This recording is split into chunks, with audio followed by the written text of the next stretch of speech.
Rise and shine, superstars. It's your favorite light coach, MB, and today is a great day to be alive. Why? Because you are still here. So stop what you're doing, comment below, and shout at the top of your lungs. Come through if you are thankful that God woke you up this morning, because gratitude is the absolute best way to start your day.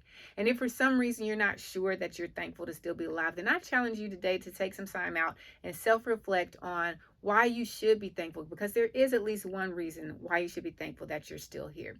I know whatever you're going through may seem like it is never going to end, but I promise you that it will end. It's only temporary. It's only a season. So don't make a permanent decision based off of a temporary situation. Y'all ready for another great week? I'm ready. Me too, girl. Me too. Okay. Y'all, before we get started, let me share with you my definition of greatness. Okay. So my definition of greatness is emphasizing your positive qualities and mastering your daily habits in such a way that you become phenomenal. Phenomenal. So now that we know what it means to be great, let's focus on a major handicap that is holding us back from our own greatness. And that is our poor mindset. And that's all we're going to talk about this week. So if you're not ready to get real with yourself, then I suggest you put this week on repeat, because you are going to need it. See, our lack of confidence in ourselves and our lack of confidence in our capabilities is exactly what is keeping us down. It's what's holding us back. It's what's creating those false limitations around who we think we can become and what we think we're capable of. But everything that you need to become that person and to see the greatness and to become great is already inside of you. God has already placed greatness in each one of us. But it's our job and it's our responsibility to identify it and then cultivate what's lying dormant inside of us. See, we want to blame our current situation on our surroundings.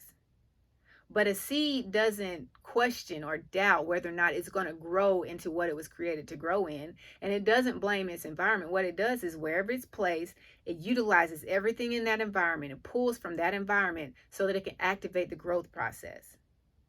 But we want to look at our failures in our current situation and say, well, it's because of where I grew up, or it's because of my parents, or it's because of the friend who betrayed me, or it's because of that divorce, it's because of the education that I didn't get, or it's because of the parent that wasn't in my life. But that's taking the easy way out. Blaming where we are now on our surroundings is taking the easy way out. But I know you're not here to take the easy way out. You're tired of taking the easy way out. You're tired of accepting other people's definitions, society, your peers, your family, your teachers. You're tired of accepting their definition of what's possible for you. So you have to ask yourself, are you okay with just living a life that's okay? Or do you want something better? Because you know, like something inside of you is telling you there is something better for you. You just can't figure out how to get to it. And the problem is because we as a people spend so much time and energy focusing our attention on the lack that we're overlooking the abundance that surrounds us every single day. Like, do me a favor, wherever you are, just imagine wherever you are right now, somebody walks up to you and says, hey, there's $1 million in here. And whatever you can find, whatever you can pick up, you get to keep it. So you go hunting. You like, oh shoot, it's $1 million here. Where my money? Run me my money. You getting excited. And then you get to $1 and you stop. Why would you stop at the one when you know that there's an abundance surrounding you? And so we blame everybody else in our lives, and we're looking at the lack of our failures in our current situation, and we're completely missing the abundance that surrounds us. We just stop. We stay stuck where we are, and we don't keep looking. But God said to look inside of you. You have to look inside of yourself, because that's where the greatness is. Like, you can't see the greatness in yourself. You can see it in somebody else. You can see it in somebody who's doing what you want to do, because they've found their greatness inside of them.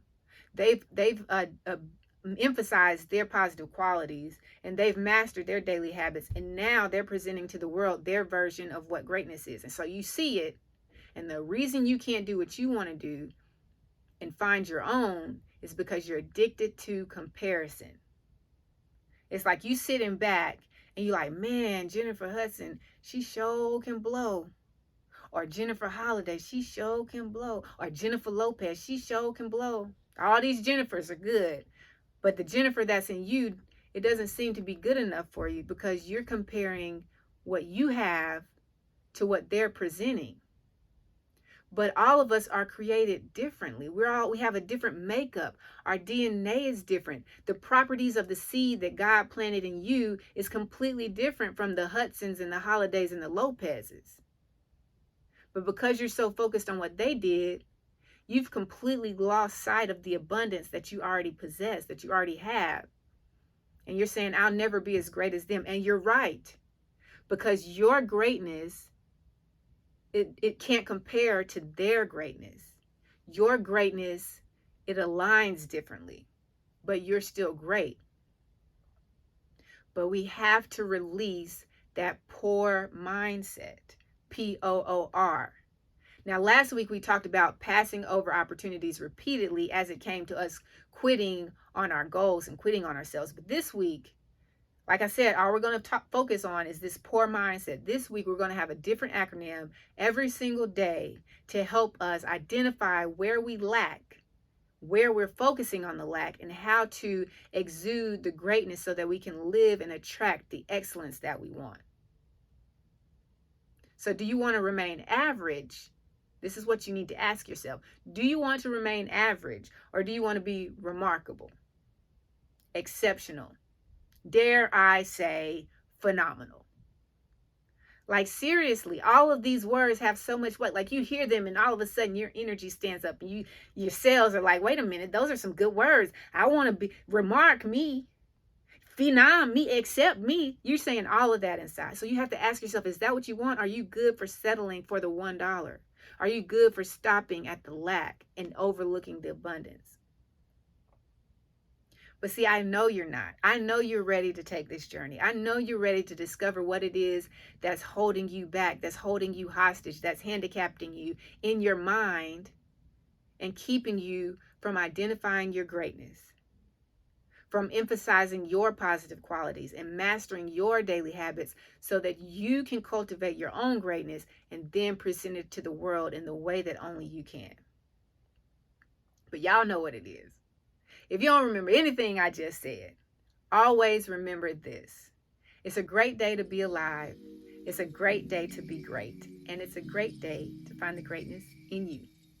Now go out there and live the greatest day of your life.